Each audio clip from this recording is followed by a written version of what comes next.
لن تنالوا البر حتى تنفقوا مما تحبون وما تنفقوا من شيء فإن الله به عليم. كل الطعام كان حلا لبني إسرائيل إلا ما حرم إسرائيل على نفسه من قبل أن تنزل التوراة. قل فأتوا بالتوراة فاتلوها إن كنتم صادقين فمن افترى على الله الكذب من بعد ذلك فأولئك هم الظالمون. قل صدق الله فاتبعوا ملة إبراهيم حنيفا وما كان من المشركين. إن أول بيت وضع للناس للذي ببكة مباركا وهدى للعالمين فيه آيات بينات مقام إبراهيم ومن دخله كان آمنا ولله على الناس حج البيت من استطاع إليه سبيلا ومن كفر فإن الله غني عن العالمين. قل يا أهل الكتاب لم تكفرون بآيات الله والله شهيد على ما تعملون. قل يا أهل الكتاب لم تصدون عن سبيل الله من آمن تبغونها عوجا وأنتم شهداء وما الله بغافل عما تعملون. يا أيها الذين آمنوا ان تطيعوا فريقا من الذين أوتوا الكتاب يردوكم بعد إيمانكم كافرين وكيف تكفرون وأنتم تتلى عليكم آيات الله وفيكم رسوله ومن يعتصم بالله فقد هدي إلى صراط مستقيم. يا أيها الذين آمنوا اتقوا الله حق تقاته ولا تموتن إلا وأنتم مسلمون واعتصموا بحبل الله جميعا ولا تفرقوا واذكروا نعمة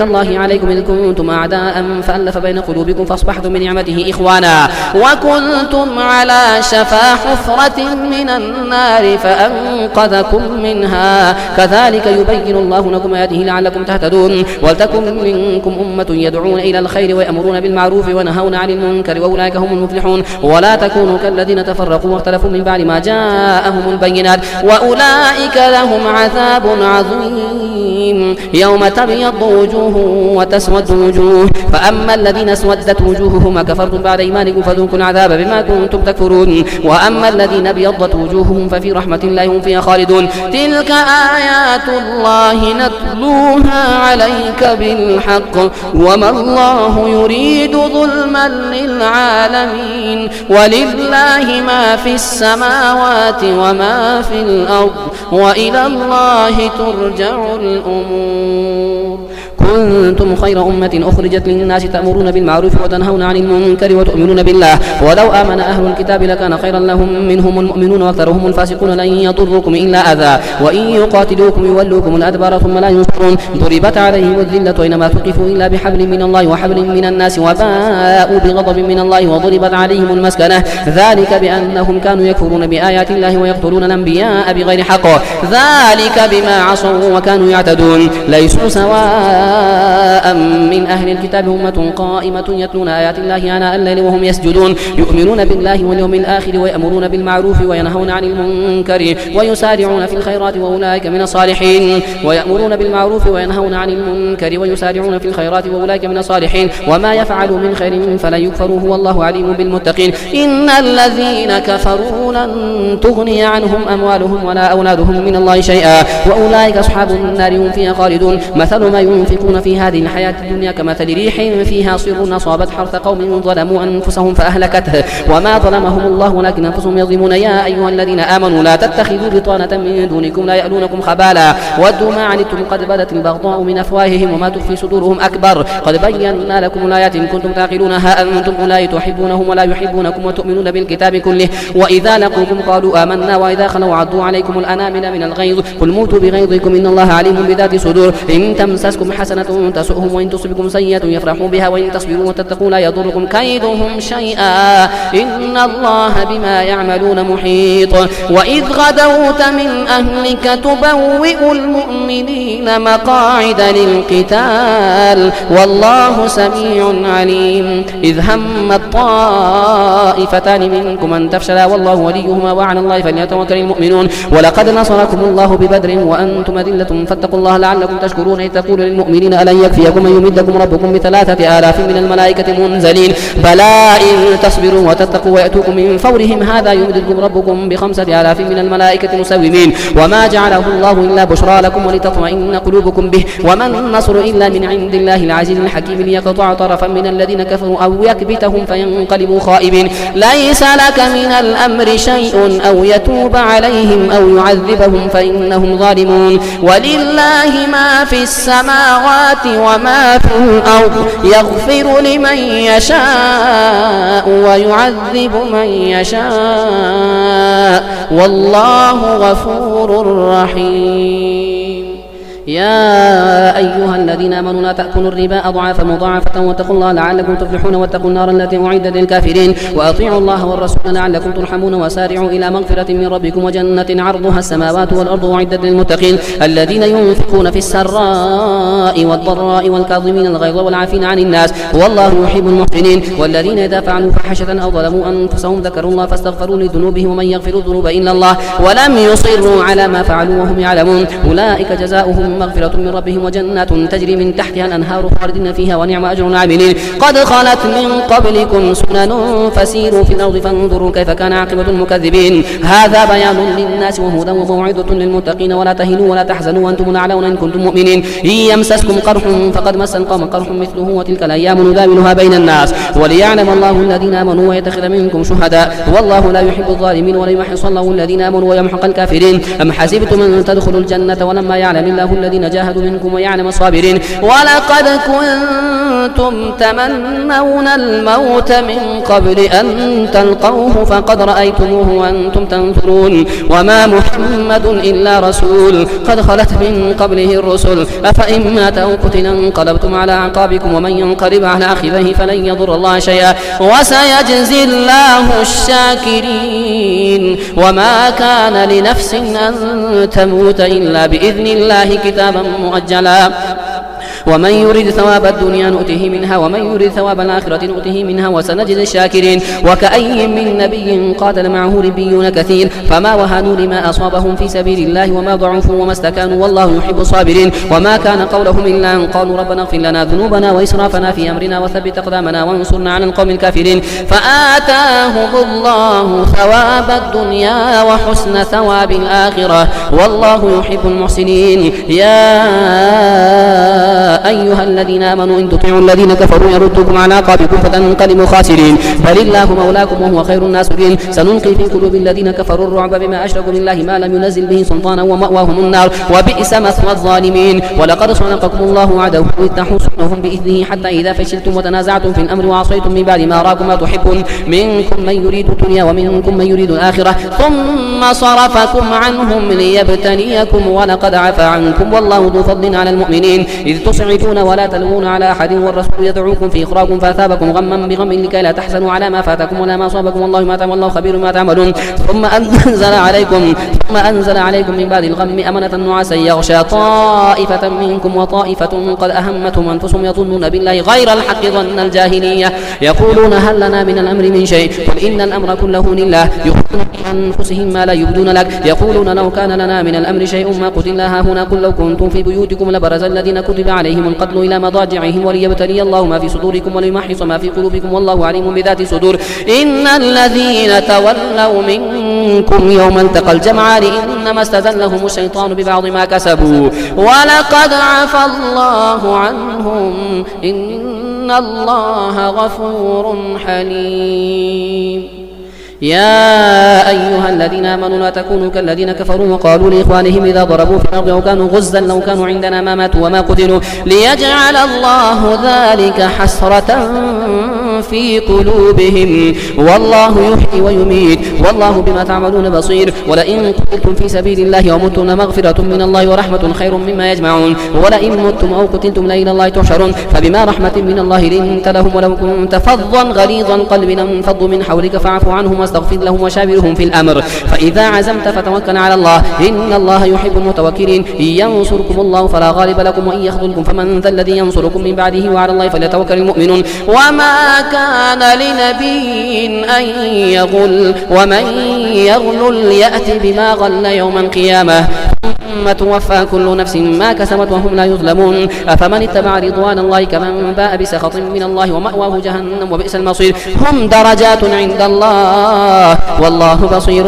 بما يعملون لقد من الله على المؤمنين إذ بعث فيهم رسولا من أنفسهم يتلو عليهم آياته ويزكيهم ويعلمهم الكتاب والحكمة وإن كانوا من قبل لفي ضلال مبين أولما أصابتكم مصيبة قد أصبتم مثليها قلتم أن هذا قل هو من عند أنفسكم إن الله على كل شيء قدير وما أصابكم يوم التقى الجمعان فبإذن الله وليعلم المؤمنين وليعلم الذين نافقوا. وقيل لهم تعالوا قاتلوا في سبيل الله أو ادفعوا قالوا لو نعلم قتالا لاتبعناكم هم للكفر يومئذ أقرب منهم للإيمان يقولون بأفواههم ما ليس في قلوبهم والله أعلم بما يكتمون. الذين قالوا لإخوانهم وقعدوا لو أطاعونا ما قتلوا قل فادرءوا عن أنفسكم الموت إن كنتم صادقين ولا تحسبن الذين قتلوا في سبيل الله أمواتا بل أحياء عند ربهم يرزقون فرحين بما آتاهم الله من فضله ويستبشرون بالذين لم يلحقوا بهم من خلفهم لا خوف عليهم ولا هم يحزنون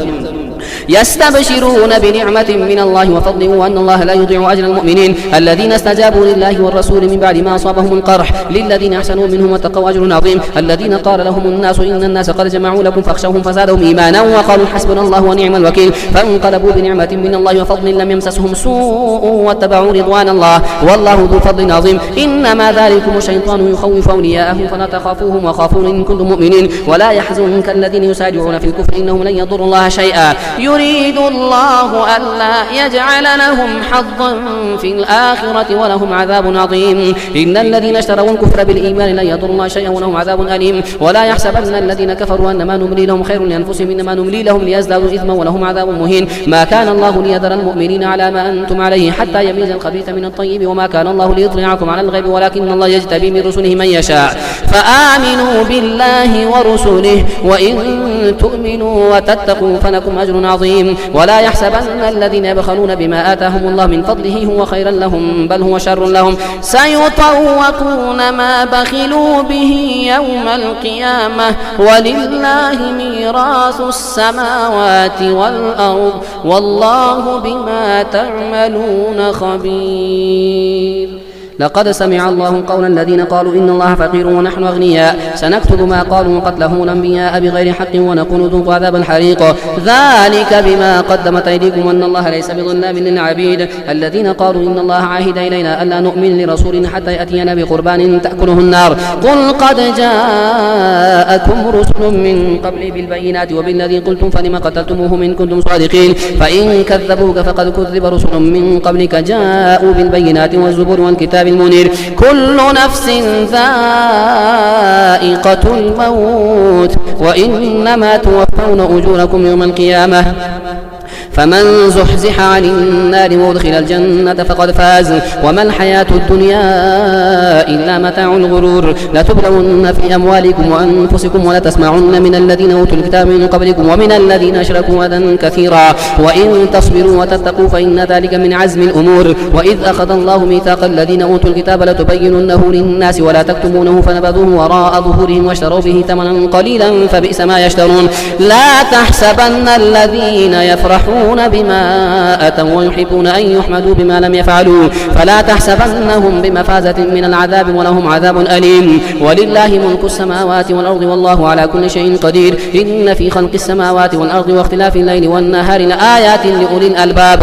الذين يذكرون الله قياما وقعودا وعلى جنوبهم ويتفكرون في خلق السماوات والأرض ربنا ما خلقت هذا باطلا سبحانك فقنا عذاب النار ربنا إنك من تدخل النار فقد أخزيته وما للظالمين من أنصار ربنا إننا سمعنا مناديا ينادي للإيمان أن آمنوا بربكم فآمنا ربنا فاغفر لنا ذنوبنا وكفر عنا سيئاتنا وتوفنا مع الأبرار ربنا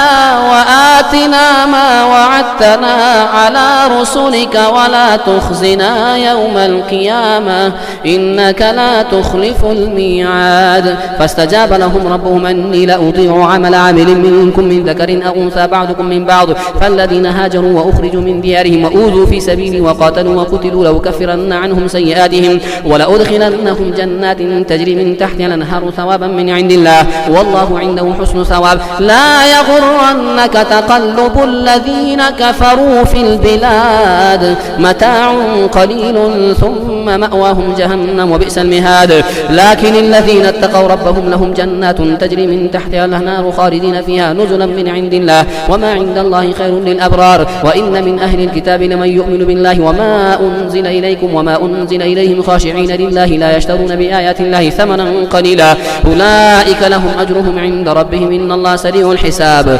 يا أيها الذين آمنوا اصبروا وصابروا ورابطوا واتقوا الله لعلكم تفلحون.